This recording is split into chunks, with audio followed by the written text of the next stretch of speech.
Night life ആസ്വദിക്കണം, അതൊക്കെ നമുക്ക് ആവശ്യമുള്ള കാര്യങ്ങൾ തന്നെയാണ്. പക്ഷേ പേരൻസ് ഒരു കാര്യം ശ്രദ്ധിക്കണം. നിങ്ങൾ ബൈക്ക് മേടിച്ചു, അല്ലെങ്കിൽ കാർ മേടിച്ചു, ഈ എറണാകുളം പോലെ പട്ടണത്തിലേക്ക് നിങ്ങളുടെ മക്കളെ വിടുമ്പോൾ അവർ എന്താണ് ചെയ്യുന്നത്, ഇവിടെ അവരുടെ ജീവിതം എങ്ങനെയാണ് മുന്നോട്ട് പോകുന്നത്, അവർ പഠനം മാത്രമാണോ, വൈകിട്ട് സമയങ്ങൾ അവർ എന്താണ് ചെയ്യുന്നത്, ശനിയാഴ്ച കോളേജില്ല, ഞായറാഴ്ച അവധിയാണ്, തിങ്കളാഴ്ച ഉള്ളൂ, ശനിയും ഞായറും വീട്ടിൽ വരാതെ ഈ കുട്ടികൾ എന്താണ് ചെയ്യുന്നത് അന്വേഷിക്കാനുള്ള പരിപൂർണ്ണ ഉത്തരവാദിത്വം നമ്മുടെ പേരൻസ് തന്നെയാണ്. ചില്ലറ കഴപ്പൊന്നും അല്ലല്ലോ അല്ല, തന്റെ മക്കളുണ്ടെങ്കിൽ തന്റെ മക്കൾ ആ കൂട്ടത്തിൽ എവിടെയെങ്കിലും ഉണ്ടെങ്കിൽ വിളിച്ചുകൊണ്ട് വീട്ടിൽ പോകും. അതിൽ പൂർണ്ണ ഉത്തരവാദിത്വം തനിക്കുണ്ട്.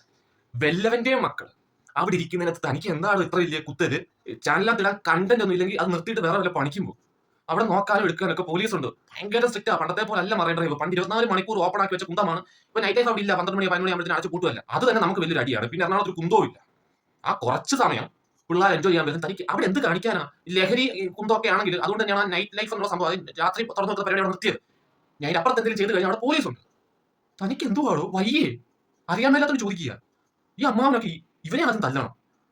അത് വല്ലവന്റെ ഒക്കെ പ്രൈവസിലേക്ക് ക്യാമറ കുത്തിപ്പിടിച്ച് ചെന്നിട്ട് അവിടെ അത് ചെയ്യുന്നു, അവിടെ ഇത് ചെയ്യുന്നു. ഉളുപ്പ് ഇല്ല. പണ്ട് മഞ്ഞപ്പത്രമായിരുന്നു, ഇപ്പൊ കുറെ മഞ്ഞ ചാനൽ.